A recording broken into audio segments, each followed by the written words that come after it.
Hello and welcome to Rajya Sabha TV. I am Vishal Dahiya and you're watching our election special show, India Votes 2019. Now, the biggest festival of democracy in the world has begun with the announcement of election dates. Approximately 90 crore people are eligible to vote in these elections, and a significant number of these voters are active online. Social media was used as an effective tool by the political parties in the last general elections in 2014, and it's expected to play a much important role in these elections as well. Today, we will take a look at how social media is used for campaigning by the political parties, how much effect it has on the voters, and what are various guidelines to ensure compliance of rules by social media platforms, candidates, and political parties. Well, let's begin with the guidelines framed by the Election Commission of India for the candidates and political parties when it comes to the use of social media platforms for campaigning.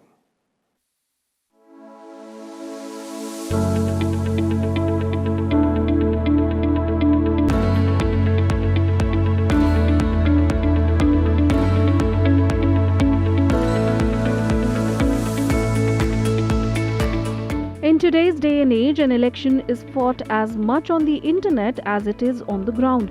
Keeping this in mind, the Election Commission has formulated stringent guidelines for political parties and candidates over their interactions on social media. The Commission has always considered engagement, considered media as an important ally and a rather potent force multiplier in ensuring an effective and efficient election management. Hence, the Commission has directed all CEOs of the poll-going states to have positive and progressive engagement and interaction with the media. Commission also requests the media to play a positive, proactive and constructive role in supplementing and facilitating our efforts towards delivery of free and fair elections. The media certification and monitoring committees have already been constituted at all the states and districts to deal with the problem of paid news and other media-related violations and pre-certification of political advertisements on electronic media. An additional member, a social domain media expert, is included now in the membership of the MCMC, this Media Certification and Monitoring Committee at the state and district level, so as to get inputs from his or her side. The guidelines say all candidates must furnish details of their social media accounts at the time of filing nominations. Any political ads that are being posted on Facebook or Twitter need to be pre-certified. No unverified political advertisements can be posted on Google, Facebook, Twitter or YouTube. Candidates have to include all expenditure incurred on social media advertising in their overall election expenditure account. No political party or candidate can display photographs of defense personnel on social media for campaigning purposes. Social media companies like Facebook, Twitter and Google will highlight all political ads posted on their platforms. Grievance officers have to be appointed to look into complaints of violations of social media rules. In line with their assurances, Facebook, Google and Twitter have to take action on hate speech, fake news posted on their platforms. Hate speech and fake news cannot be posted on social media. All media, including social media, will be monitored for the content relating to the election campaign, which is coming there, and it will be seen whether there is any deviation, any violation, whether any advertisement without certification, political advertisement is coming, or whether any fake news or paid news or such kind of content is coming. So then action will be taken. So there will be a surveillance of all media, including social media. With some 1.5 crore first-time voters in the age group of 18 to 19 years, social media is clearly going to play a huge role in the campaign of every political party. But keeping a tab on this is sure to prove to be a task. Bureau Report, Rajya Sabha TV. So, well, these are the guidelines which have been put in place by the Election Commission for all the candidates and political parties. And for a detailed discussion on this, I'm joined by distinguished panel of guests today in the studio. Let me start by introducing them to you, beginning with Mr. Ashok Tandon, senior journalist, who is here with us. Then we have with us Mr. Khemchand Sharma, the member, National IT and Social Media Campaign Committee of the BJP. We also have with us Mr. Vijay Chara, the social media expert, and will soon be joined by the Congress's representative as well. Meanwhile, let's begin with you, Mr. Tandon, to try and understand, the overall presence of social media and its impact when we talk about elections. No, media in all forms have been playing a very vital role in democratic countries and the election process, including India. And now, since social media has become a very important tool, so we are discussing the social media. Of course, it was there in the last election as well, but the guidelines which the Election Commission has issued this time are far more stringent. And they have been articulated in a very clear and concrete fashion, so that the message is very loud and clear to political parties. But my contention is that political parties are in any case expected to follow the rules of the game. But largely it will depend upon the people also. Okay, well, it will depend upon the people as well. So we'll come back to that. But Mr. Chara, if we talk about social media and the way it has gained momentum in the last few years. In 2014, we saw political parties and candidates making a very effective use of this tool, this medium of communication, and it's going to increase in these elections because the number of subscribers to several social media platforms is increasing day by day. Yep. So, I mean, just we need to go back to prior 2013 when the current Prime Minister Narendra Modi ji was actually has used this social media extremely well to reach out to the people as well as get elected. So that this was already in 2014 election, and now it is already 5 years more, and the what we can call it as explosion of data. The data costs have come down. Everyone has smartphones in their hand, and with the burgeoning youth population, so they are getting the information and they are using most of the social media extremely well. So and more than 250 million users on Facebook, WhatsApp, these social media platforms like these, they provide a very, very potent tool for people to communicate with each other. And why should political parties be left behind? Yes, I think that's one of the reasons why Election Commission had to come out with stringent guidelines, how social media advertising is also going to work and how they are going to monitor it. I think this election is going to be very critical in how even the advertisements and the information that is being put through is actually being monitored. I think we are going to see an interesting election. Okay, we're going to see an interesting election as well. Yeah. Mr. Tandon, when we talk about specific social media, and as Mr. Chada was pointing out, that this time around, social media is going to play a much more and much larger and a much important role than it played in previous elections. I think this time around it's going to be a very high-tech election in India. Surprisingly, the world has witnessed the Kumbh recently, where the Indian tradition and culture was on display, and here is going to be the Festival of Indian Democracy, where high-tech and technology will be on display. The world will be watching with great interest the introduction and use of EVM machine, VVPAT, and now monitoring of all the social media segment. And in fact, we must appreciate the global agencies like Facebook, Twitter and Google. They have assured the Election Commission their full cooperation in conducting a very free and fair election. Okay. Because as you very rightly said, social media in many forms is going to play a very vital role. But the fact remains, the guidelines are stringent, ought to be adhered by the political parties, but I think largely people at large who use social media will have to also exercise restraint, because unfortunately the social media platforms are being misused not only by the companies but the people by and large also. So therefore, I think my appeal as a journalist to all our electorate would be that they should cooperate with the Election Commission in exercising restraint when it comes to use of social media. Okay, so general voters should exercise restraint, and social media platforms, the big companies should also go ahead and self-regulate themselves. But then there are guidelines in place, and we have representatives from both Congress and BJP, the two main parties, the two main players out here in this particular election. Let's listen in from them and try and find out as to how these rules will be followed, or maybe is there some way out, wherein still there is some room specifically for improvement out here in terms of guidelines and rules. Kemchan. Actually, guidelines are the it is not like one time, it's a continuous process, and accordingly agency will improve it whenever it is required. But I feel like I would like to appeal everybody to utilize social media platform and express their opinion, express their thinking about the political parties, candidate, because that is the thing which they can do easily from their home, from their workplace, and that way they will be able to participate in the biggest festival of the democracy of the India. And this is also the success of Digital India, which is undertaken by the Modi ji.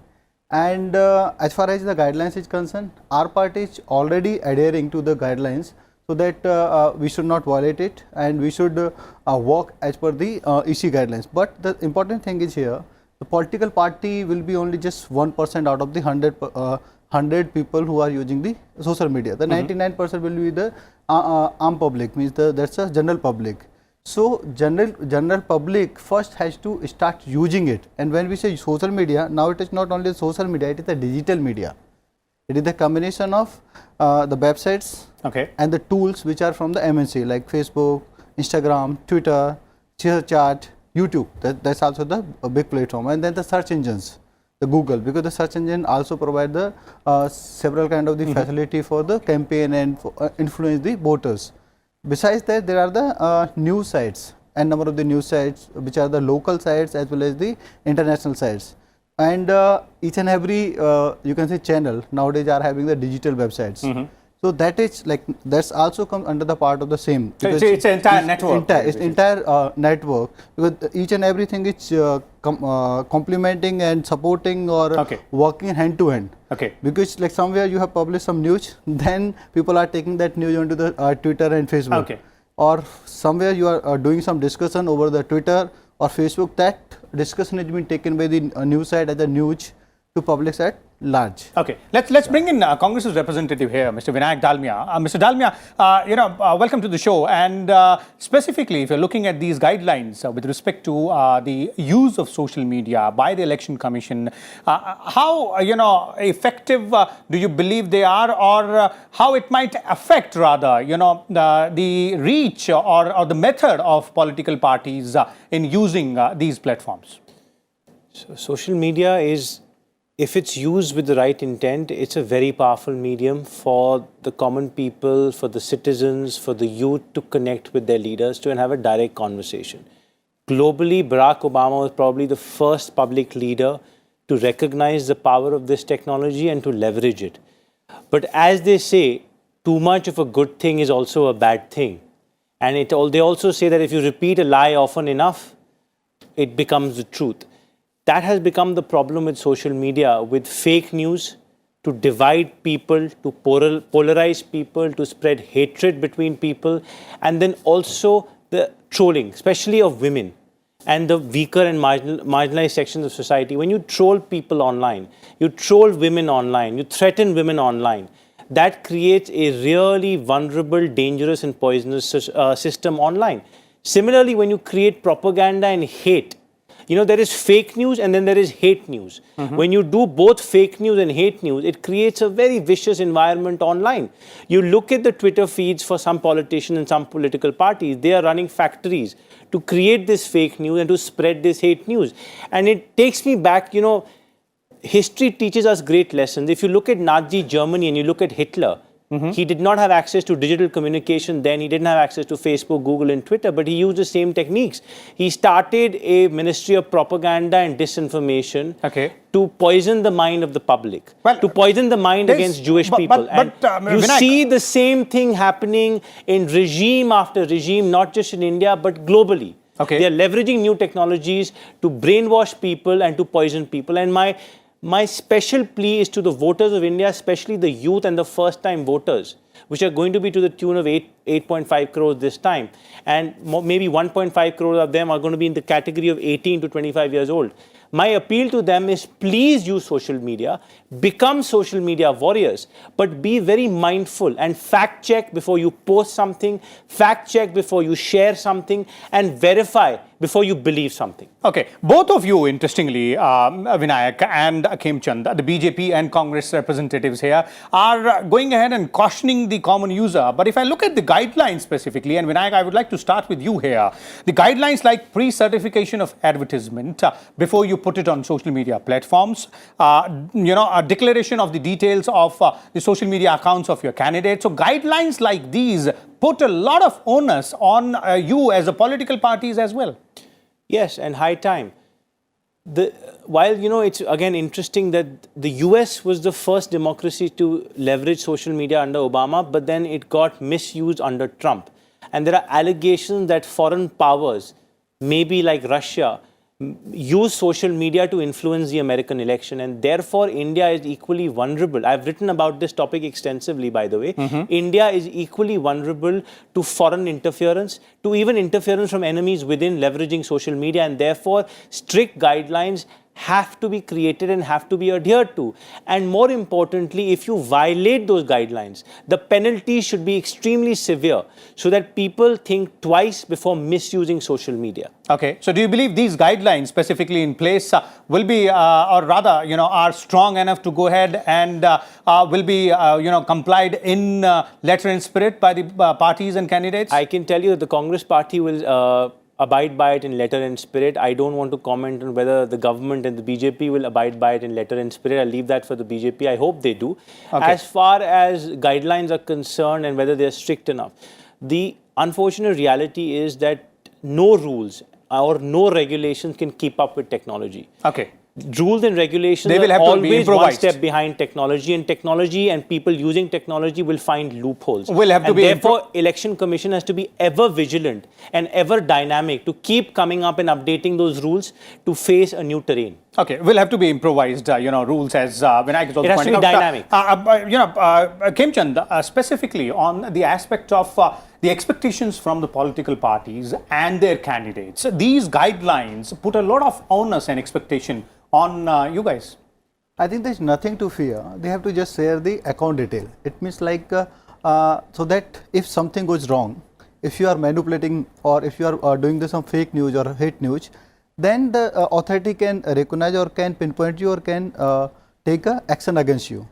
But if you are adhering to the guidelines, if you are good, then there is no point to fear, because like they are just asking the details and they are just asking the expense which you are putting onto these handles. And our party is already adhering, our ministers, our MPs, our MLAs, mostly following, because these private companies are also having their own privacy rules, on rules. If you are violating those rules, somebody is reporting you multiple times, then they also take the action against you. Means they block your account, they suspend your page, they block you permanently from their platform. But now, because since everything was in hand of those platforms, now it will also be in the hand of our authority. Now authority can write to them, and on the basis of them that those platforms have to take action. And recently our the parliament panel asked these platforms, because I agree with my Congress friend, like our country is also vulnerable for the foreign interference. You might have seen recently when we were in a conflict with the Pakistan. So Pakistan run propaganda for 2-3 days. That's an entirely different aspect, and you're right as well. But let me bring in Vijay here, since you're the expert here with us in the studio. How do you see, the onus lies on both sides, the political parties and their candidates, as well as the general public? Yeah, I mean, there's no doubt about it. I feel personally that the support that political parties and candidates have to adhere to the Election Commission guidelines, we also need to ensure that the public is actually taking care that they are not spreading fake news, they are not spreading false news, and they don't consume fake news. I mean, this is the most important thing. It's very important for even the voters also not to fall for propaganda on the fake news. There are various websites which actually run fact checks and all, and even data related queries and all can be found very easily on the government website. I don't think people should be falling to the fake news. That's okay, so generally voters should not be falling prey to the fake news and should verify the content before going ahead and believing it. We'll take a short break here, but when we come back, we will also talk about the steps being taken by the social media giants or their responsibility as far as self-regulation is concerned. Stay tuned.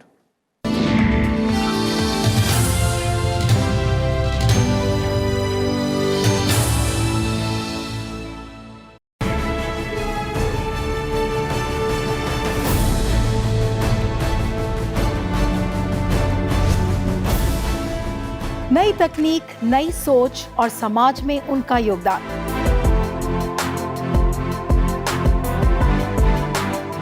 आइए मुलाकात करवाते हैं आपकी उन व्यक्तियों से जिन्हें 2019 में देश का सर्वोच्च नागरिक सम्मान यानी कि पद्म सम्मान मिला है। देखिए सम्मान सिर्फ राज्यसभा टेलीविजन पर।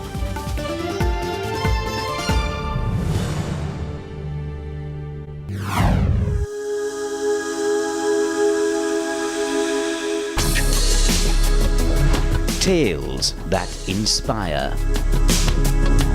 Stories of social change.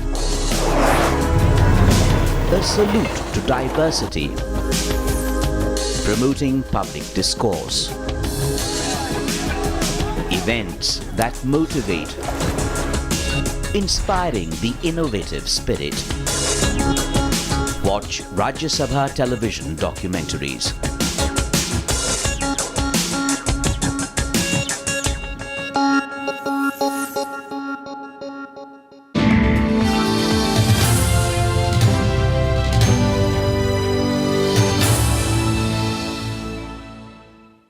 Welcome back. With an eye on general elections, several initiatives have been taken by various social media giants such as Facebook and Twitter. Let's take a look at all these steps in detail.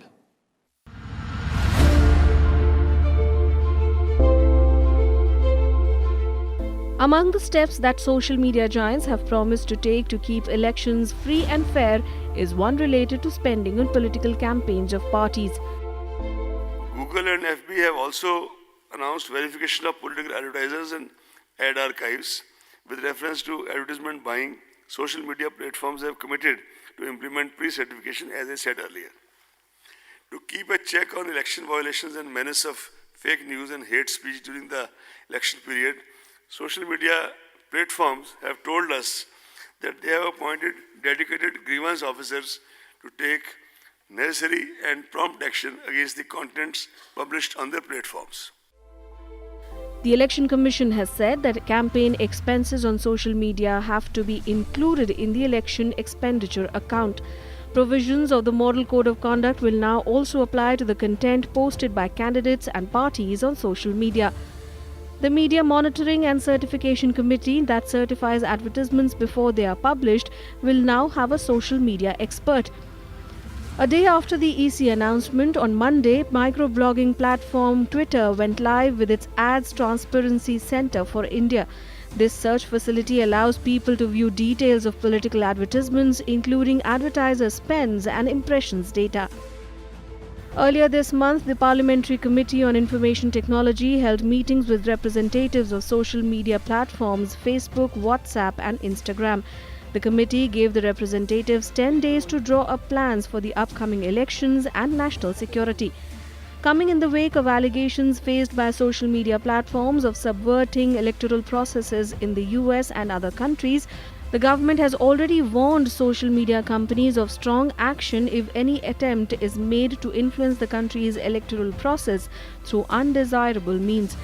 An election commission committee has also sought amendments to the law aimed at preventing social media and other digital platforms from carrying political advertisements on their platform 48 hours before the elections. As part of its efforts to provide transparency around political advertising, Facebook has already launched a weekly ad archive report. It highlights top spending political groups and the specific ads they use to reach voters. Till the first week of March, Facebook Ad Archive had shown that ads worth 4.13 crore rupees have been placed on issues relating to politics and other national importance. Bureau Report, Rajya Sabha TV.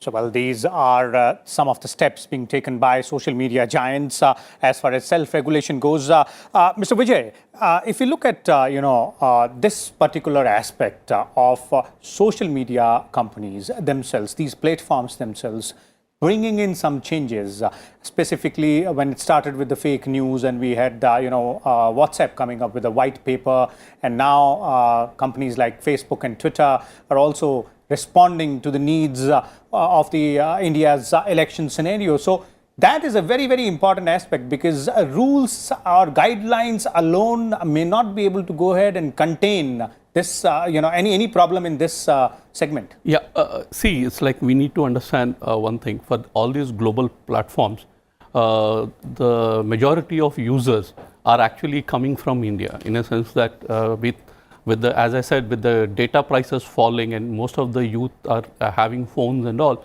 they would like to have the users on their respective platform. And if the platforms are seen as not neutral, in a sense that they are being manipulated through fake news or fake advertisements and all, I personally feel that they are going to be the losers in the long term. And because they are responsible for their shareholders and their company's success for a long term, they have to take actions on their own, and they have to ensure that they set up grievance officers, as Election Commission has said, and various steps to ensure that their platforms are not misused. They have seen, as Khemchand was mentioning, in US elections and all, their platforms were misused, and they had to take corrective actions. And India being a large market, and which is going to be for their future, they would not like to take any chances out here. And basically, even the government as well as the Election Commission, they also have passed strict guidelines where they have to put grievance officers to control these fake news. And that's one of the, what I call it as positive steps in that direction. Now we need to see how it will actually help.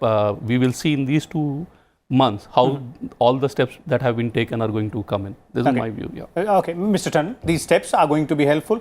You were pointing out earlier that social media companies will themselves have to go ahead and be responsible for what's happening on their platforms. No, before that, I would like to deal with the paid news syndrome, about which the Chief Election Commission has also pointed out. See, the media itself is a watchdog. And in elections particularly, the media has a special responsibility. So first of all, the media organizations themselves should work as a watchdog to ensure there is no paid news. Because paid news means obviously the media houses are involved. So firstly, they should ensure that there is no paid news. Secondly, they can even work as a watchdog on the fake news also. See, I think India has a very vibrant media, independent media.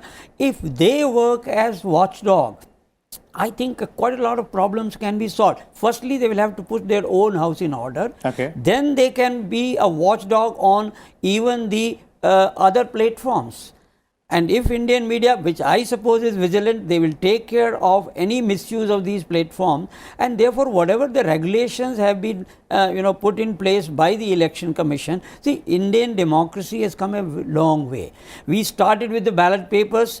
When there was violence and booth capturing, we were the first to switch towards the EVMs. And when EVMs were also doubted, we had the VVPAT. Now, with this, perhaps election is going to be the digital election in India, high-tech election in India, and it is our responsibility, the responsibility of all the stakeholders, political parties, the media, and also the machinery which will be conducting the election, at the same time the general public. If all of us put together make this digital election a success, I think the whole world will be watching us and there should not be any complaint. So I personally feel the election commission should be respected. The faith in the election commission should not be eroded, which unfortunately has been the case in the past about EVMs, because when our own political parties start doubting the integrity and impartiality of the election commission, then that undermines Indian democracy. And here in this particular election, about the social media, whatever the framework has been put in place by the election commission, it needs to be supported by everybody. Rather than finding fault with them, the election commission has not done this, he is not doing anything. We should all cooperate, and as a united country, all stakeholders should ensure that the use of social media, particularly this time round, is a success, and therefore responsibility is all on us. We should not be finding fault. Tomorrow if one party loses, they say, well, what happened in US has been repeated in India. So basically, all of us will have to be responsible and vigilant enough. Khemchand, from your point of view, from a political party point of view, and specifically when we talk about parties using digital media or the social media platforms for their campaigning, these self-regulations which are now being put in place by these companies, how helpful will these be in addition to the guidelines which have been issued by the Election Commission? I see 2-3 main problems. One is the fake news. Fake news is not only the social media problem, but it is overall digital media problem, and in which everybody has to pitch in. But since these platforms are having a technology and infrastructure and funds, through that they can trace down the resource of the source of the fake news, so that they can block and they can stop, and they can also give the details to the authorities to take a further action. So that is the important. So these platform has to adhere to share the information regarding the fake news, and they have to also proactively judge through the artificial intelligence what may be the fake news or kind of the fake viral things. So they have to start sharing the information. That's the first problem. The second is the data misuse, and third is the biasness,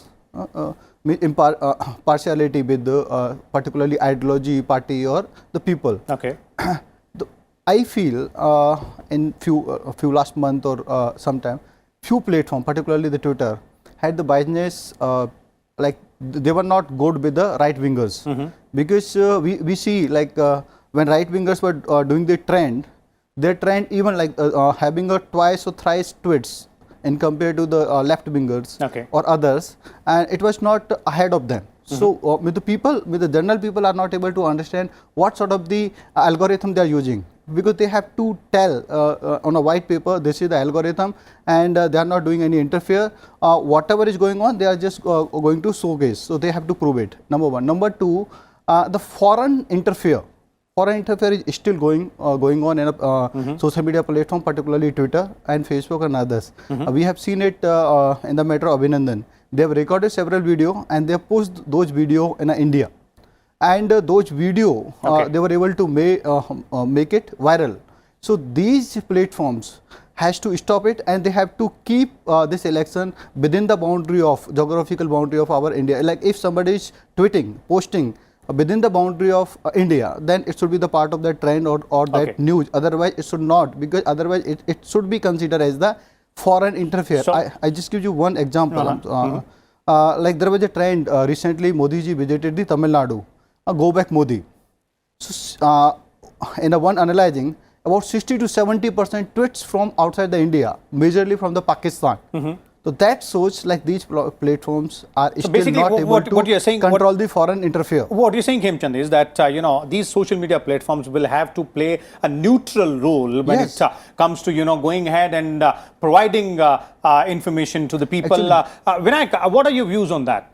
Self-regulation and the points made by Khemchand here that all social media platforms, be it Facebook, Twitter, or some other websites like these, will have to be neutral and ensure that they comply to the guidelines and rules as well. They have to be neutral and they have to comply to the rules and guidelines. But I think I would go a step further. The onus is also on all political parties and political leaders to almost take a public pledge that we will not misuse the platform, we will not spread fake news, We will not spread propaganda.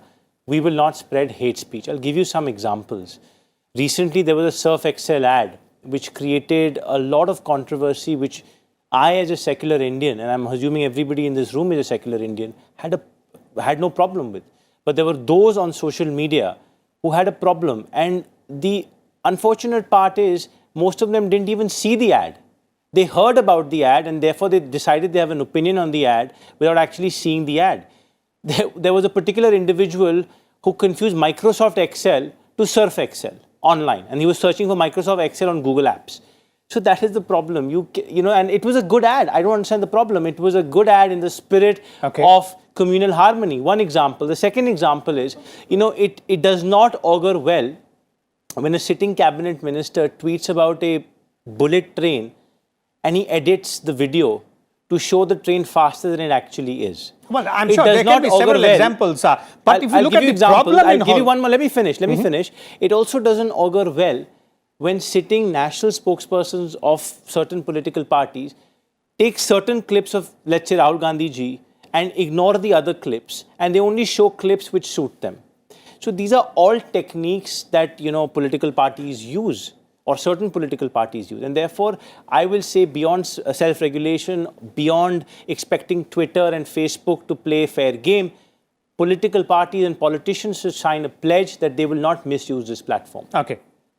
Because the people of India deserve that. They deserve that from us as leaders. They deserve that from us in public life. Okay, let's have one word from you know, Mr. Vijay here. Mr. Vijay, that's what the actual problem here is. You know, there is a very thin line difference between going ahead and identifying as to what might you know, go against the rules or guidelines or the, you know, the entire theme of neutrality. So how do you make that difference?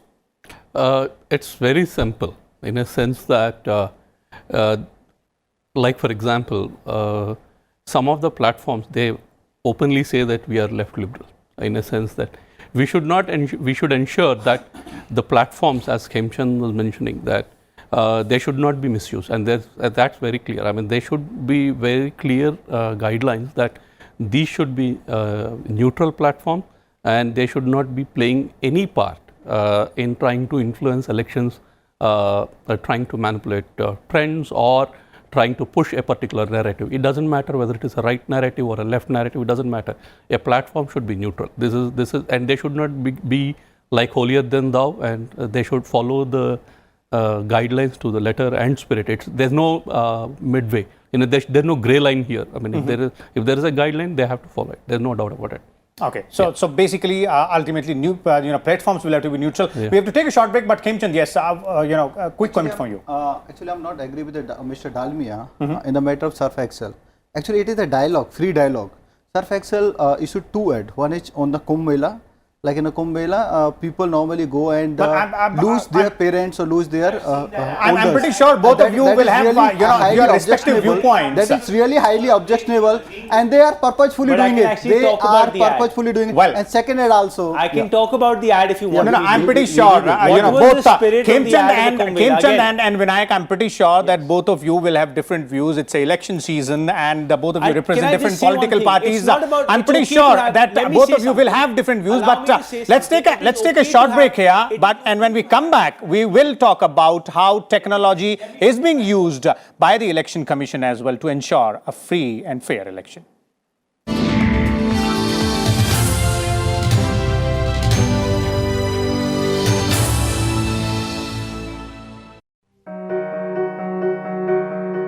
What Raisina Hill did was to give them some kind of an Indian acropolis.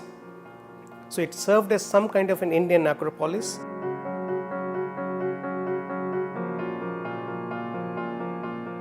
In the initial 3-4 months, we used to lose track in this building, lose our way in the building, because the rooms look so magnificent, so great. While to a common eye it may look very simple, all functions here, they are very complex. And it's a teamwork.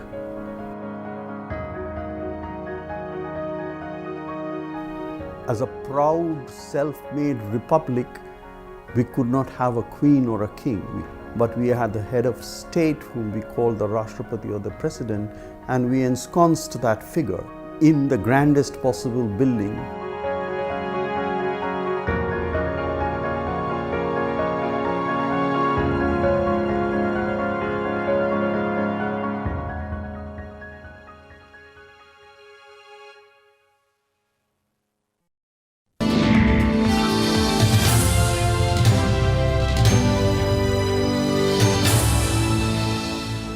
Welcome back. Those violating the model code of conduct in these elections will have to be wary of millions of pairs of eyes, as the Election Commission has empowered the citizens in a bid to ensure free and fair polling. The Commission has launched a mobile app, the C-VIGIL app, using which anyone can file complaints related to the Code of Conduct violation. The Election Commission says action will be taken promptly. This app was successfully used in the recent assembly elections in 5 states. Let's take a look in detail about this particular app.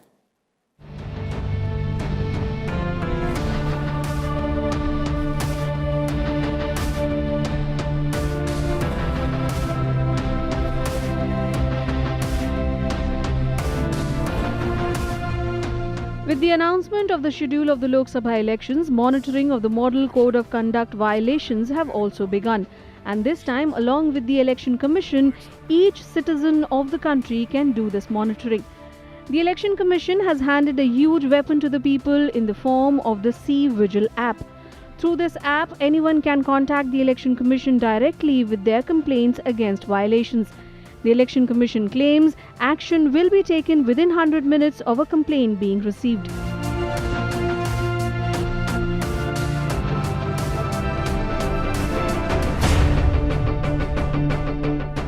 Let's tell you more about this app. With the app, the EC hopes to crack down on candidates who try to woo voters through unfair means. C-VIGIL makes for a vigilant citizen. Its purpose is to increase the role of citizens in the conduct of free and fair elections. To use, one can download the app on their Android phones. Users can upload live photos or upload a video recording. The app captures the location, making it easier for the flying squads to reach the location.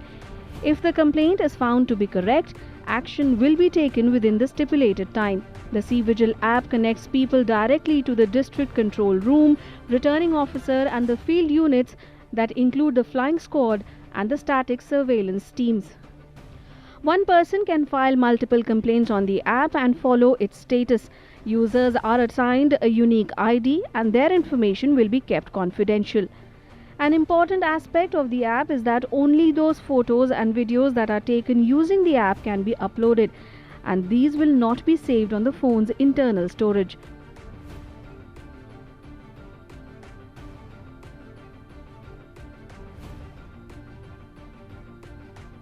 Earlier, there was no platform to investigate complaints related to the violation of the Model Code of Conduct. That created a huge gap in poll vigilance. The Election Commission hopes that with the C-VIGIL app, violators can be brought to book. Bureau Report, Rajya Sabha TV. Let's now listen in to what the Chief Election Commissioner has to say about this particular app. One of the most major, this is C-VIGIL, which is an Android app which helps citizens to record any violation of Model Code of Conduct on the mobile and promptly send to election authorities for option.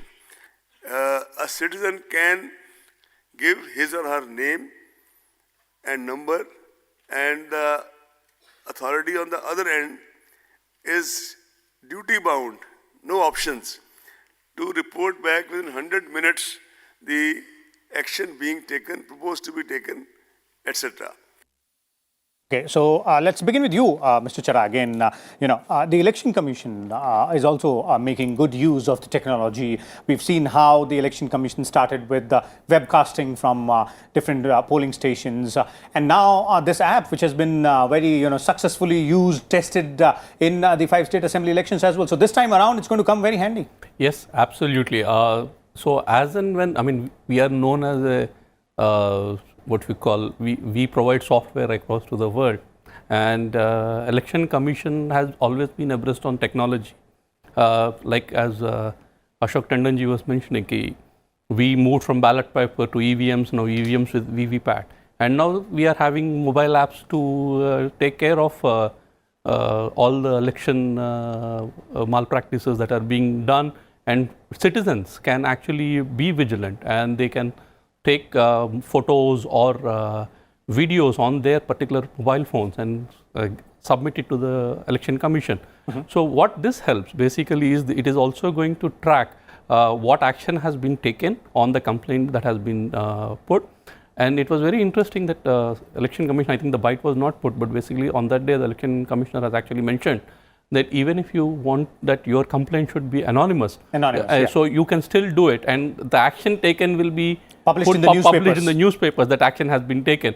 So it really helps. I mean, this actually deepens the respects that people will be having towards the institutions like Election Commission, and I feel that usage of technology is the right way. I mean, imagine like 90 crore people are going out to vote over a million polling booths across the country spread over like 75 days of election.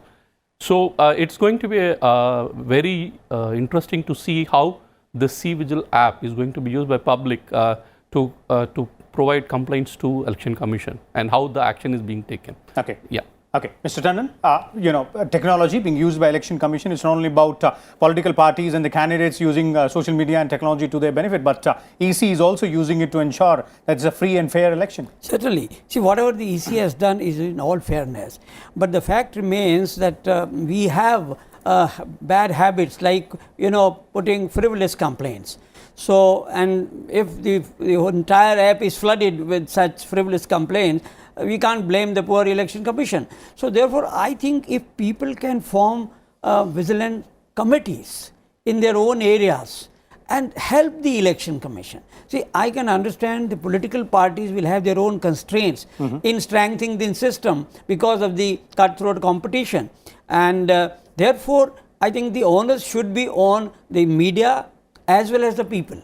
Because you can't expect the political parties to strictly adhere to the guidelines, because as we have seen in the past, there is complaint and there is a counter complaint, and the entire process is flooded with complaints. So therefore, I think we all need, as the political party representatives have been saying, that both are committing that their parties will be strictly adhering to the norm, but the experiment and the experience has shown that the political parties have not come up to the mark in strengthening the guidelines and rules and regulations framed by the Election Commission. Okay. Therefore, I would again repeat the Indian media to play a very important role as a watchdog, and also people's participation in strengthening this process, because this is the first time when we are going to have a digital election and the whole world will be watching Indian election and success of the democratic process. And if we succeed, I am sure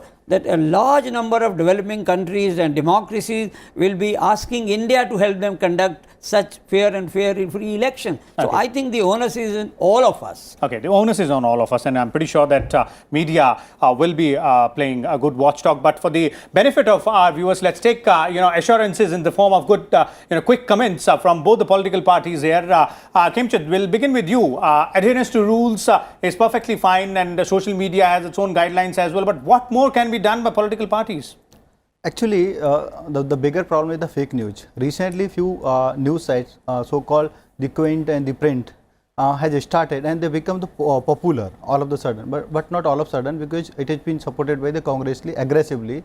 Their verified handles has retweeted their information, and they have even widely circulated the information about the jobs, which is recently in the CIA survey proved as a wrong, because as per the CIA survey, around 6 crore jobs which been generated in last 4 years, and through the MSME sector, it is about 15% more than the UPA government. Okay. So the same thing happened in a Rafale case. So same thing happened in a we're running short of time. But what you're mentioning is the fake news. Yeah, fake news which is being run by the particular political party. It has to be stopped, and I request the EC to adhere it. And nobody should use the fake news, because they should put the fact. They should use the fact and if they have done something, then they should share with the people and let the people decide what they want and how they want. Okay, Vinayak, I'm pretty sure that you will have some instances to quote to respond to Mr. Khemchand here, your friend and colleague from the BJP. But the moot question is, what political parties like yours, the big national parties, can do to go ahead and augment or support this entire narrative, entire thing of using social media and not misusing social media? As far as the use of the election commission using new technology like mobile apps to solve this problem, that's a welcome step. And there would be some flooding, but hopefully it helps more than hurts the problem, firstly. Secondly, as far as fake news is concerned, every politician and every government should recognize that they will get elected and re-elected on performance, not on propaganda. They will get elected on action and not on talk. As far as fake news and hate speech is concerned, one more thing that all leaders should do, especially the senior leaders, they should not encourage and they should not follow those kind of people on social media who spread propaganda. There are instances of many political parties where people are taking photographs of highways of the US and showing that this is done in an Indian state. There are examples of those who are showing lynching in Mexico and saying that this was done against a certain community in India. Multiple such examples. Our senior leaders, all political parties, should make sure that they don't follow such people, because if you look at the bio of these people, they say proud to be followed by XYZ. I don't want to take names. And that is when they get that validation on Twitter. And they think, therefore, that what they're doing is appreciated, what they're doing they will eventually be rewarded for. They should recognize, these leaders should recognize that this is completely false and this is spreading poison. And I repeat, Indian voters will vote political parties on performance and not on propaganda. Propaganda, whether it's online on social media, or propaganda, whether it's offline. They will vote for you on performance. Ultimately, it's the performance which matters. Let's have some concluding and quick comments from Mr. Chadha on this. So, in my opinion, this election is going to be fought both online and offline, where majority of the information is actually going to be done through online. There is no second thought. Once the parties actually start advertising, campaigning, and placing their ads, we will see which part of the media is actually getting more ads. That will show where the people are going to be. Okay, so that will basically indicate clearly, as our panelists are pointing out, and as we have heard earlier also, that this is going to be a very significant election, the biggest festival of democracy, the general elections 2019, and with the increased use of social media platforms and tools, this will be a digital election as well. The onus lies on all of us, not only political parties, leaders, Election Commission of India or other law enforcement agencies or the social media platforms, but the general voters like you and me. We will have to be vigilant, and we will have to ensure that all of them abide by the rules and comply the guidelines as well. We'll come back again tomorrow with a different topic and different set of guests. Till then, keep watching Rajya Sabha Television.